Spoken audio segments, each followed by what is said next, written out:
I'm almost ready, Robin. Haha.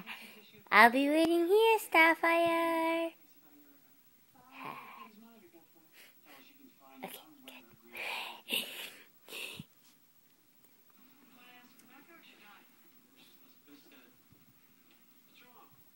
Here I am. Ah! What?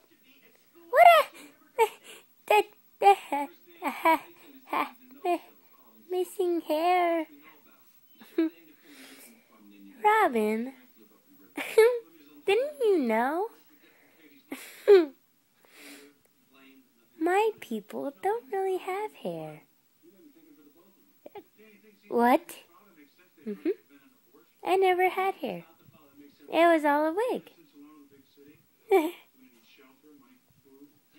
But you, when you fell that one time when Tara betrayed us, and then I think it was Cinderblock who did no.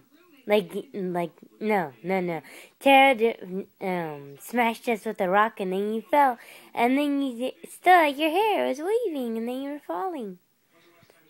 Well, yeah, I got prosthetics too.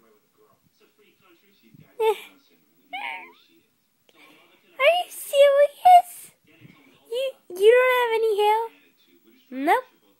Bald as a key ball.